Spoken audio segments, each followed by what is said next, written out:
Success రావడం, success తీసుకోవడం. అంటే నేనెప్పుడూ కూడా ఏంటంటే, నేనేది సక్సెస్ చేసింది ఏమీ లేదు. బట్ నాకు సక్సెస్‌ని ఇచ్చారు అందరూ.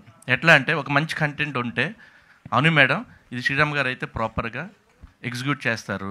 డెఫినెట్‌గా ఆయన చేతిలో ఉంటే బాగుంటుందని చెప్పి ఆవిడ ఎప్పుడూ కూడా అలా నా మీద నమ్మకంతో ప్రతి ప్రాజెక్ట్ నా చేతిలో పెట్టి, అంటే ఆల్రెడీ వాళ్ళని నమ్మి ఇది సక్సెస్ అవుద్దని చెప్పి నాకిచ్చి నన్ను సక్సెస్ చేశారు తప్ప నేను సక్సెస్ ఇచ్చింది ఏమీ లేదు.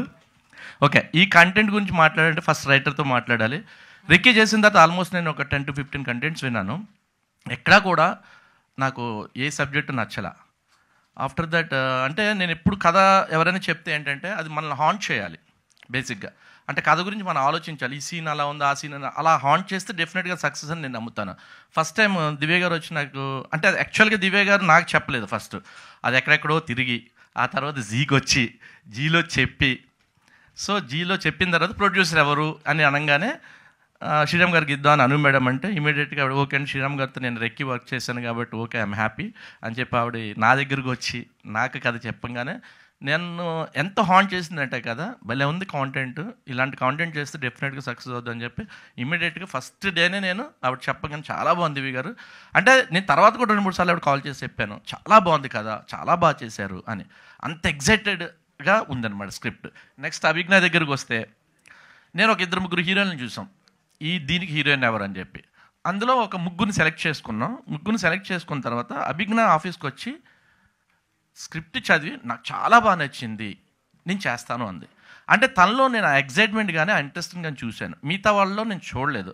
సో దట్ ఇమ్మీడియట్గా నేను ఒకటే రిక్వెస్ట్ చేశాను, కష్టపడాలి ఈ ప్రాజెక్ట్ వర్క్. ఎందుకంటే నేను చాలా రిస్ట్రిక్టెడ్గా లిమిటేషన్లో పనిచేస్తాను ఫస్ట్ టైం. నేను బేసిక్గా ఎప్పుడు లిమిటేషన్లో పనిచేయను, బియాండ్ బడ్జెట్లో పని చేసుకుంటే వెళ్తా. సో నాకు ఆ ప్రాబ్లం ఉంది కొంచెం, దీనికి మాత్రం నువ్వు కష్టపడి పని అంటే లేదు సార్ డెఫినెట్గా నేను చేస్తాను అని చెప్పి తను ఎంత బిలీవ్ చేసిందంటే ఈ కథని, చాలా అంటే 110% బిలీవ్ చేసింది అమ్మాయి. అనగానే నాకు చాలా హ్యాపీ అనిపించింది. అంటే ఈ మధ్యకాలంలో నేను ఒక అమ్మాయిని అలా చూడలేదు, అంటే కాంటెంట్ నచ్చి నేను చెయ్యాలని తను ఫిక్స్ అయిపోయింది మెంటల్గా. అలాగా తను ఇక్కడికి వచ్చింది. అఫ్కోర్స్ మిగతా వాళ్ళు అలా కాదని కాదు కానీ, బట్ డైరెక్ట్గా నేను ఆ ఇంట్రాక్షన్ చూశాను, ఆ అమ్మాయిలో ఆ బిలీఫ్ని చూసాను. ఈ క్యారెక్టర్ నేను చేస్తే డెఫినెట్గా నాకు మంచి పేరు వస్తుంది, సక్సెస్ఫుల్ ప్రాజెక్ట్ అని చెప్పి ఆ పిల్ల అంత బిలీవ్ చేసినప్పుడు ఏంటంటే ఆబ్వియస్లీ అంటే దే పుట్ మోర్ ఎఫర్ట్ అనమాట దానికోసం. నెక్స్ట్ ఇంకా మా కృష్ణ గారు కూడా లేరు ఫస్ట్ నిజం చెప్పాలంటే ఈ ప్రాజెక్ట్లో ఎవరెవరిని అనుకున్నాం, లాస్ట్ మినిట్లో మేము చూసిన తర్వాత ఇలాంటి కాంటెంట్ని మనం ఎగ్జిక్యూట్ చేయాలంటే అలాంటి డైరెక్టర్ నేను అంటే బెటర్ అని చెప్పేసి ఆయన నేను రిక్వెస్ట్ చేశాను. అంటే యాక్చువల్గా ఆయన చేసే మూడ్లో లేడు, ఆయన వేరే వేరే వర్క్స్లో ఆక్యుపై ఉన్నాడు. అందుకని నేను రిక్వెస్ట్ చేస్తే ఆబ్లిగేషన్ మీద నా మాట కాదనలేక లేదు సార్ చేస్తానని చెప్పి ఆయన రావడం. సో అంటే సెట్ ఆఫ్ థింగ్స్ లాగా ఈ ప్రాజెక్ట్కి అన్నీ అలా కలిసి వచ్చినాయి. తర్వాత మాకు అఫ్కోర్స్ క్యాస్ట్ అండ్ క్రూలో కూడా ఏంటంటే నేను చాలా బిజీ ఉన్నాను వేరే వర్క్స్తో. సో దీని మీద ఎక్కువ ఫోకస్ చేయడానికి లేకపోతే నేను ప్రవీణ్ నా ఫ్రెండ్ని అడిగితే దగ్గరుండి తను ఎగ్జిక్యూట్ చేసి ఏం కావాలో అది ప్రతిదీ తన నెత్తి మీద వేసుకుని పనిచేశాడు. అలాగే మా అంజీ బాలు అందరూ కూడా ఎంత కష్టపడ్డారంటే, మా సిద్ధు వీళ్ళందరూ కూడా ప్రతిరోజు ఈ ప్రాజెక్ట్ మీద ఎంతో ఎఫర్ట్ పెట్టి పనిచేశారు.